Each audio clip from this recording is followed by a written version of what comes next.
ಹೆಣ್ಣು ಮಕ್ಕಳು ಬಳೆ, ತಾಳಿ, ಗೆಜ್ಜೆ, ಕಾಲುಂಗುರ ಧರಿಸುವುದರ ಹಿಂದೆ ವೈಜ್ಞಾನಿಕ ಕಾರಣವೂ ಇದೆಯಾ?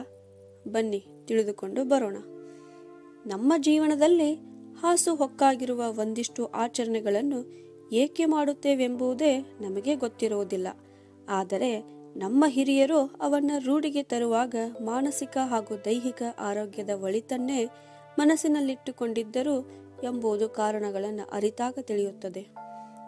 ಕುಂಕುಮ ಅಥವಾ ತಿಲಕ. ಮನುಷ್ಯನ ಹಣೆಯ ಭ್ರೂಮಧ್ಯ ಭಾಗವು ಪ್ರಮುಖ ನರ ಕೇಂದ್ರ ಹೊಂದಿದೆ. ಎರಡು ಹುಬ್ಬುಗಳ ನಡುವೆ ತಿಲಕ ಇಡುವುದರಿಂದ ಆ ಭಾಗ ಆಕ್ಟಿವೇಟ್ ಆಗುತ್ತದೆ. ಸುಮ್ಮನೆ ಸ್ಟಿಕ್ಕರ್ ಇಡುವಂಥದ್ದಲ್ಲ. ಕುಂಕುಮ ಅಥವಾ ಗಂಧವನ್ನು ಹಚ್ಚಿ ವೃತ್ತಾಕಾರದಲ್ಲಿ ತಿಕ್ಕುತ್ತಾ ತಿಲಕವಿಡುತ್ತಿರುವುದರಿಂದ ಅದರ ಪ್ರಯೋಜನ ಪಡೆಯಬಹುದು. ಇದರಿಂದ ವ್ಯಕ್ತಿಯ ಏಕಾಗ್ರತೆ ಹೆಚ್ಚುವ ಜೊತೆಗೆ ಎನರ್ಜಿ ಪೋಲಾಗುವುದು ತಪ್ಪುತ್ತದೆ. ಕಾಲುಂಗುರ. ಭಾರತೀಯ ಯುವತಿಯರು ವಿವಾಹದ ಬಳಿಕ ಕಾಲಿನ ಎರಡನೆಯ ಬೆರಳಿಗೆ ಉಂಗುರ ಧರಿಸುವ ಸಂಪ್ರದಾಯವಿದೆ. ಈ ಬೆರಳಿನಲ್ಲಿರುವ ನರವು ಗರ್ಭಕೋಶಕ್ಕೆ ಸಂಪರ್ಕ ಹೊಂದಿ ಅಲ್ಲಿಂದ ಹೃದಯಕ್ಕೆ ಮುಟ್ಟುತ್ತದೆ. ಹಾಗಾಗಿ ಕಾಲುಂಗುರವು ಗರ್ಭಕೋಶಕ್ಕೆ ಚೆನ್ನಾಗಿ ರಕ್ತ ಸಂಚಲನವಾಗುವಂತೆ ನೋಡಿಕೊಂಡು ಅದನ್ನು ಬಲವಾಗಿಸುತ್ತದೆ. ಅಲ್ಲದೆ ಮಹಿಳೆಯ ಮುಟ್ಟು ಕೂಡ ನಿಯಮಿತವಾಗಿ ಆಗುವಂತೆ ನೋಡಿಕೊಳ್ಳುತ್ತದೆ. ಕಾಲುಂಗುರ ಧರಿಸುವುದರಿಂದ ಏನೆಲ್ಲ ಪ್ರಯೋಜನಗಳಿವೆ? ಎರಡನೆಯ ಬೆರಳಿಗೆ ಕಾಲುಂಗುರ ಧರಿಸುವುದರಿಂದ ಲೈಂಗಿಕ ಜೀವನ ತೃಪ್ತಿಕರವಾಗುತ್ತದೆ. ಕಾಲುಂಗುರ ಹಾಕುವುದರ ಹಿಂದೆ ವೈಜ್ಞಾನಿಕ ಕಾರಣ ಇದೆ. ಕಾಲಿನ ಎರಡನೆಯ ಬೆರಳಿನಲ್ಲಿ ಪ್ರೆಷರ್ ಪಾಯಿಂಟ್ ಇದೆ.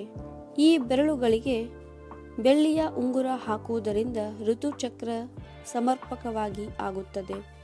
ನೀವು ನಡೆಯುತ್ತಿದ್ದರೆ ಎರಡನೆಯ ಬೆರಳಿಗೆ ಪ್ರೆಷರ್ ಬೀಳುತ್ತದೆ. ಆವಾಗ ಬೆರಳಿನಲ್ಲಿರುವ ನರ ಗರ್ಭಕೋಶದ ಮೂಲಕ ಹೃದಯದಕ್ಕೆ ಕನೆಕ್ಟ್ ಆಗುತ್ತದೆ.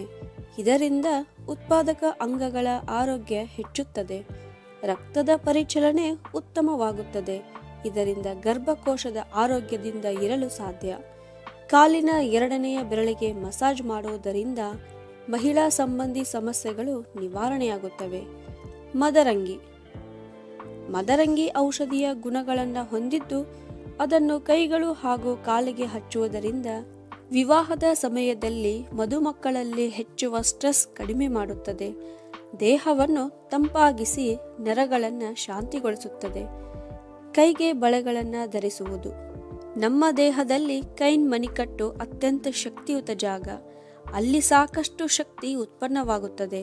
ಆ ಶಕ್ತಿ ದೇಹದ ಎಲ್ಲ ಭಾಗಕ್ಕೂ ಹರಡುತ್ತದೆ. ಬಳೆ ಧರಿಸುವುದು ಇದೇ ಮಣಿಕಟ್ಟಿನ ಸುತ್ತ. ಈ ಮಣಿಕಟ್ಟು ಪದೇ ಪದೇ ಬಳೆಯ ಸಂಪರ್ಕಕ್ಕೆ ಬಂದು ಪ್ರಚೋದನೆಗೆ ಒಳಗಾಗುವುದರಿಂದ ರಕ್ತ ಪರಿಚಲನೆ ಹೆಚ್ಚಾಗುತ್ತದೆ. ಹಿಂದೆಲ್ಲ ಮಹಿಳೆಯರು ಪುರುಷರಂತೆ ದೇಹಕ್ಕೆ ಹೆಚ್ಚು ಶ್ರಮ ನೀಡುವ ಕೆಲಸ ಮಾಡದೆ ಸಣ್ಣ ಪುಟ್ಟ ಮನೆಗೆಲಸಗಳಲ್ಲೇ ಮುಳುಗಿರುತ್ತಿದ್ದರು. ಆಗ ಅವರ ದೇಹಕ್ಕೆ ಹೆಚ್ಚು ಶಕ್ತಿಯನ್ನ ನೀಡುವ ಕೆಲಸವನ್ನು ಬಳೆ ಮಾಡುತ್ತಿತ್ತು. ಕೈಗಳು ನಿರಂತರವಾಗಿ ಅಲುಗಾಡುವುದರಿಂದ ಬಳೆಯ ಘರ್ಷಣೆಯೊಂದಿಗೆ ವಿದ್ಯುತ್ಕಾಂತೀಯ ತರಂಗಗಳು ಉತ್ಪನ್ನವಾಗಿ ಅವು ಇಡೀ ದೇಹಕ್ಕೆ ಹರಡುತ್ತಿದ್ದವು. ಬಳೆ ವೃತ್ತಾಕಾರವಾಗಿರುವುದರಿಂದ ಅಲ್ಲಿ ಉತ್ಪನ್ನವಾದ ಶಕ್ತಿ ಬೇರೆ ಎಲ್ಲಿಗೂ ವರ್ಗಾವಣೆಯಾಗದೆ ನರವ್ಯೂಹದ ಮೂಲಕ ನಮ್ಮ ದೇಹಕ್ಕೆ ವರ್ಗಾವಣೆಯಾಗಬೇಕು. ಇದರ ಪ್ರಮಾಣ ಬಹಳ ಸಣ್ಣದಾದರೂ ನಿರಂತರವಾಗಿ ಈ ಶಕ್ತಿ ದೇಹಕ್ಕೆ ಸಿಗುತ್ತಾ ಇರುತ್ತದೆ. ಮೂಗುತಿ ಧಾರಣೆ. ಭಾರತೀಯ ಸಂಸ್ಕೃತಿಯಲ್ಲಿ ಮೂಗುತಿ ವಿಶೇಷ ಸ್ಥಾನ ಪಡೆದಿದೆ. ಮುತ್ತೈದೆಯರ 5 ಮುತ್ತುಗಳಲ್ಲಿ ಇದು ಒಂದು. ಈ ಹಿಂದೆ ಮದುವೆ ನಿಶ್ಚಯವಾದ ಮೇಲೆ ಹೆಣ್ಣು ಮಕ್ಕಳಿಗೆ ಮೂಗು ಚುಚ್ಚಿಸುವ ಪ್ರತೀತಿ ಇತ್ತು. ಈಗಲೂ ಕೆಲ ಸಂಪ್ರದಾಯಸ್ಥ ಕುಟುಂಬಗಳಲ್ಲಿ ಈ ವಾಡಿಕೆ ಮುಂದುವರೆದಿದೆ. ಮೂಗುತಿ ಧರಿಸುವುದರಿಂದ ಋಣಾತ್ಮಕ ಶಕ್ತಿ ತಗ್ಗಿಸುತ್ತದೆ. ಮೂಗಿನ ಬಿಂದುವಿನ ಮೇಲೆ ಒತ್ತಡ ನಿರ್ಮಾಣವಾಗುವುದರಿಂದ ಕೆಟ್ಟ ಶಕ್ತಿ ನಿರ್ನಾಮವಾಗುತ್ತದೆ. ಮೂಗುತಿ ಧಾರಣೆ ಶ್ವಾಸ ಮಾರ್ಗ ಹಾಗೂ ಉಸಿರಾಟದ ಮಾರ್ಗವನ್ನು ರಕ್ಷಿಸುತ್ತದೆ. ಮೂಗುತಿಯು ಚೈತನ್ಯದಾಯಕವಾಗಿದ್ದು ಮೂಗಿನ ಸುತ್ತಲಿನ ವಾಯುಮಂಡಲವನ್ನು ಶುದ್ಧಗೊಳಿಸುತ್ತದೆ. ಮಂಗಳಸೂತ್ರ. ಕರಿಮಣಿ ಸರ ಸ್ತ್ರೀಯರು ಮದುವೆಯಾಗಿರುವುದರ ಸಂಕೇತ. ಮಂಗಳಕರವಾದ ಸೌಭಾಗ್ಯವಾದ ಆಭರಣ. ಮುತ್ತೈದೆಯರು ಕರಿಮಣಿ ಜೊತೆಗೆ ತಾಳಿ, ಕುಂಕುಮ, ಗಾಜಿನ ಬಳೆ, ಕಾಲುಂಗುರ, ಮುಡಿಗೆ ಅರಳಿದ ಹೂ ಧರಿಸಿದ್ದರೆ ಸುಮಂಗಲಿ ಎನಿಸಿಕೊಳ್ಳುತ್ತಾರೆ. ಆದರೆ ಇಂದು ಆಧುನಿಕತೆಯ ಮೋಹಕ್ಕೆ ಒಳಗಾಗಿರುವ ಗೃಹಿಣಿಯರು ಸೌಭಾಗ್ಯದ ಸೂಚಕವಾದ ಇವುಗಳನ್ನು ಧರಿಸುವುದರಲ್ಲಿ ಆಸಕ್ತಿ ವಹಿಸುತ್ತಿಲ್ಲ. ನಿಮಗೆ ಗೊತ್ತಾ, ಸಂಪ್ರದಾಯವನ್ನ ಎತ್ತಿ ಹಿಡಿಯುವ ಮಂಗಳಕರ ಆಭರಣಗಳನ್ನು ಧರಿಸುವುದರಿಂದ ನಾರಿ ಪೂಜನೀಯಳಾಗುತ್ತಾಳೆ. ನಮ್ಮ ಹಿಂದೆ ಸಂಪ್ರದಾಯದಲ್ಲಿ ದುಷ್ಟಶಕ್ತಿಗಳ ದೃಷ್ಟಿ ಮಾಂಗಲ್ಯದ ಮೇಲೆ ಬೀಳದಂತಿರಲು ಕರಿಮಣಿಯನ್ನ ಗೃಹಿಣಿಯರು ಧರಿಸುತ್ತಾರೆ. ಅಷ್ಟೇ ಅಲ್ಲದೆ ಕರಿಮಣಿಯು ಸಂತಾನ ಸಾಫಲ್ಯ, ಧನ ಸುಖದ ಚಿಹ್ನೆಯಾಗಿದೆ. ಕೆಲವರು ಇದರ ಸ್ಥಾನದಲ್ಲಿ ಹವಳವನ್ನ ಉಪಯೋಗಿಸುತ್ತಾರೆ. ಅದು ಸಹ ಶ್ರೇಷ್ಠವಾದುದೇ ಆಗಿದೆ. ಕರಿಮಣಿ ಸರದ ವೈಶಿಷ್ಟ್ಯವೆಂದರೆ ಎದೆಯ ಭಾಗದಲ್ಲಿ ಉಂಟಾಗುವ ಉಷ್ಣತೆಯನ್ನು ಅದು ಹೀರಿಕೊಳ್ಳುತ್ತೆ. ಇದರ ಅತಿ ಮುಖ್ಯವಾದ ಉಪಯುಕ್ತತೆ ಹಾಲುಣಿಸುವ ತಾಯಿಯಲ್ಲಿ ಎದೆ ಹಾಲಿನ ಉಷ್ಣತೆಯನ್ನು ಹೀರಿಕೊಂಡು ಎದೆ ಹಾಲು ಕೆಡದಂತೆ ಕಾಪಾಡುತ್ತೆ. ಈ ಮೂಲಕ ಎದೆ ಹಾಲು ಶಿಶುವಿಗೆ ಸಮ ಉಷ್ಣತೆಯಲ್ಲಿರುವ ಸಹಾಯ ಮಾಡುತ್ತೆ.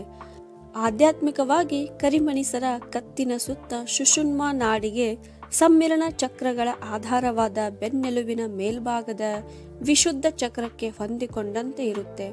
ಅಲ್ಲದೆ ಇದು ಹೃದಯದ ಭಾಗದಲ್ಲಿರುವ ಅನಾಹತ ಚಕ್ರದಲ್ಲಿ ಸಮ್ಮಿಲನಗೊಳ್ಳುತ್ತೆ. ಹೃದಯ ಜ್ಯೋತಿಯು ಸದಾ ದರ್ಶನೀಯವೆಂದು ಸೂಚಿಸುವುದೇ ಮಾಂಗಲ್ಯದ ಸಂಕೇತ. ಜ್ಯೋತಿಷ್ಯ ಶಾಸ್ತ್ರ ಗ್ರಂಥಗಳಲ್ಲಿ 12 ರಾಶಿಯವರು ಎಷ್ಟೆಷ್ಟು ಕರಿಮಣಿಯನ್ನ ಸರದಲ್ಲಿ ಹಾಕಿಕೊಳ್ಳಬೇಕೆಂಬುದನ್ನು ಉಲ್ಲೇಖಿಸಲಾಗಿದೆ. ಹೀಗೆ ಕರಿಮಣಿ ಸರವು ಸ್ತ್ರೀ ಸೌಭಾಗ್ಯವೆನಿಸುವುದರಲ್ಲಿ ಮಹತ್ತರ ಪಾತ್ರವನ್ನ ವಹಿಸಿದೆ. ಸ್ನೇಹಿತರೆ, ಈ ಮಾಹಿತಿಯು ನಿಮಗೆ ಉಪಯುಕ್ತವಾಗಿದ್ದರೆ ಕಮೆಂಟ್ ಮಾಡಿ ತಿಳಿಸಿ. ಇದೇ ತರಹ ವಿಡಿಯೋಗಳನ್ನು ನೋಡಲು ನಮ್ಮ ಚಾನೆಲ್ ಅನ್ನು ಸಬ್ಸ್ಕ್ರೈಬ್ ಮಾಡಿ. ಧನ್ಯವಾದಗಳು.